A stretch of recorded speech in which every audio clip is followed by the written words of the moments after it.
Salam planter Indonesia. Assalamualaikum warahmatullahi wabarakatuh. Menjawab sebuah pertanyaan dari sahabat Brondol bicara tentang kebutuhan kalium di tanaman belum menghasilkan adalah berujung pertanyaan adalah kenapa kita perlu KCl untuk tanaman yang belum menghasilkan, sementara tanaman yang belum menghasilkan kan vegetatif saja Pak Pendi. Apakah kita nggak perlu bunga dan buah yang besar untuk di tanaman belum menghasilkan adalah belum perlu, tapi kenapa KCl-nya malah tinggi gitu.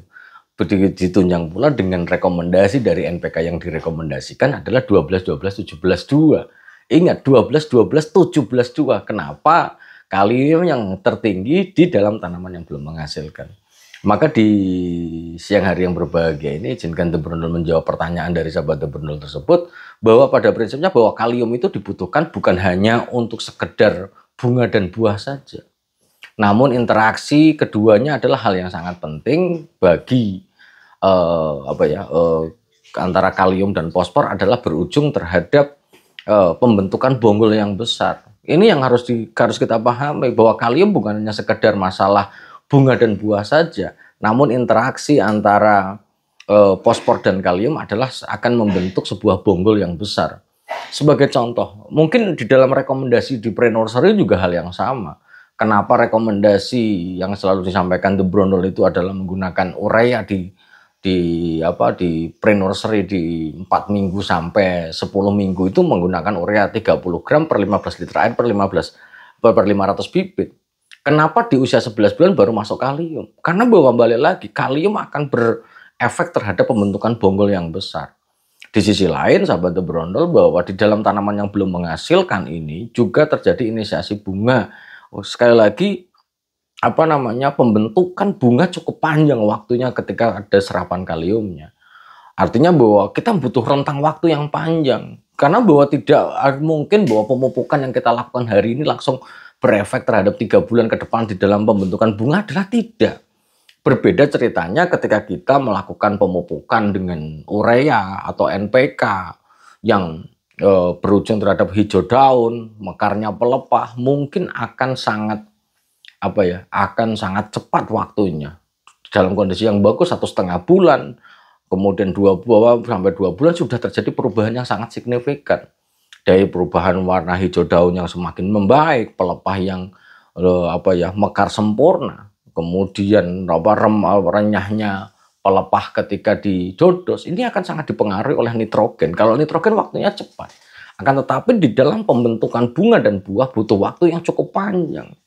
Ketika sahabat The Brondol semuanya melakukan pemupukan dengan menggunakan kalium yang cukup besar, adalah sangat berefek terhadap fisik tanaman, khususnya bonggol. Nah, mungkin akan muncul pertanyaan lebih dalam bicara tentang bonggol tanaman kelapa sawit.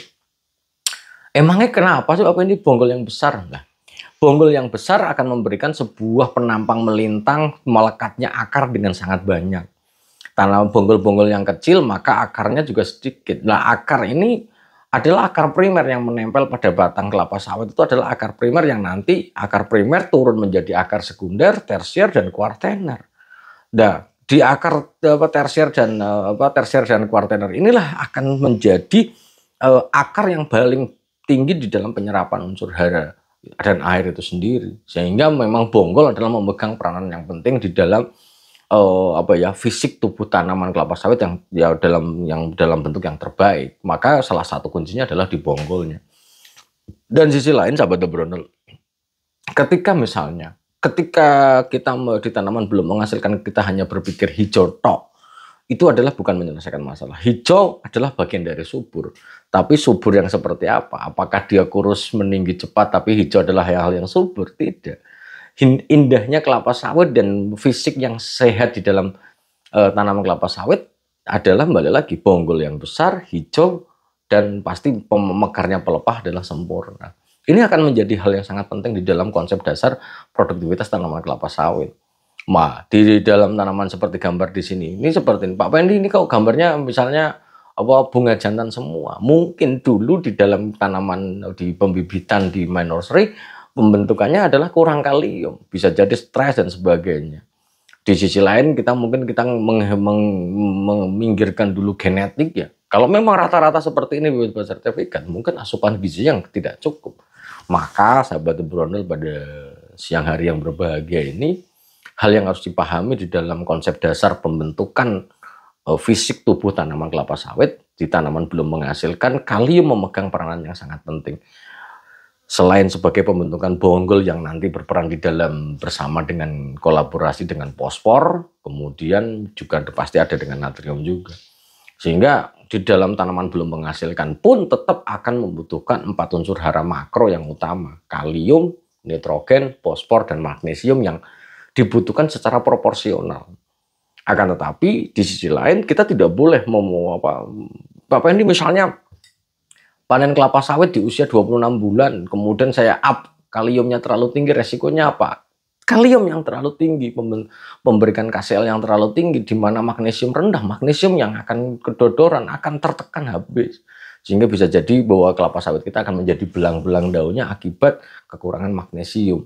Itu. Sehingga harus proporsional. Ini yang menjadi penting bagi sahabat Brondel semuanya. Itulah alasannya kenapa di tanaman belum menghasilkan masih perlu kalium yang cukup tinggi. Di sisi lain masuk ke 8-9 bulan dan sebagainya, tetap 12-12-17-2 tetap kita gunakan untuk bisa mengisi bunga-bunga yang nanti akan muncul 6 bulan sebelum panen. Itu, maka rekomendasi tetap 12-12-17-2. Lah, mungkin di tanaman belum menghasilkan ini mungkin ada banyak juga pertanyaan dari sahabat Brondel. Kenapa apakah boleh di tanaman belum menghasilkan ini kita menggunakan NPK 16-16? Jawabannya ya boleh saja. Itu sangat baik sekali. 16% nitrogen, 16% P2O5 dan 16% K2O. Namun yang harus diingat, baik menggunakan 12-12-17-2 ataupun 16-16 tetap wajib ada tambahan dolomitnya sebagai penyumbang magnesium untuk tanaman kelapa sawit kita. Kalau tidak, ya bisa jadi magnesium sebagai penyusun klorofil daun, bisa jadi hijaunya adalah tidak sempurna. Dan satu lagi yang harus saya sampaikan, Pak Pendi boleh nggak sih pakai Ponska subsidi? Ya boleh saja. Itu. Tapi tetap ada magnesiumnya harus ditambah dengan dolomit. Karena balik lagi yang sering banget Brondel sampaikan, dolomit bukan hanya sekedar menaikkan pH tanah, tapi ada kadar MgO-nya yaitu 18-22% yang menjadi asupan tambahan magnesium bagi tanaman kelapa sawit kita.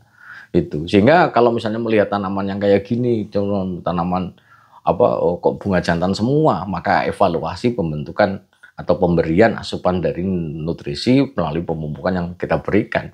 Sudah cukup belum? Airnya bagaimana? Dan satu lagi, kalau memang tanaman belum menghasilkan kita itu kok pembentukan buahnya kok agak kedodoran, perhatikan, kurangi penggunaan herbisida. Banyak petani-petani yang masih menggunakan herbisida membabi buta, semprot total aja, total, salah. Karena bahwa yang berpengaruh terhadap tanaman nanti panen perdana salah satunya adalah ketersediaan air. Seperti apa yang diserap tanaman kelapa sawit, airnya ada enggak? Kalau tidak, ya dia tanaman kelapa sawit akan balik ke kiri. Pembentukan bunganya adalah bunga jantan. Mungkin saja dulu yang dapat saya sampaikan kesempatan di sore hari yang berbahagia ini. Sekali lagi, mulai dari tanaman kecil sampai tanaman tua, kalium adalah hal yang sangat penting bagi tanaman kelapa sawit. Dari kecil kebutuhannya juga wajib ada 4 unsur hara makro. Selalu saya ulangi, kalium, nitrogen, magnesium, dan fosfor wajib tersedia bagi tanaman kelapa sawit supaya pertumbuhannya sempurna. Semoga bermanfaat bagi saya, Anda, dan semuanya.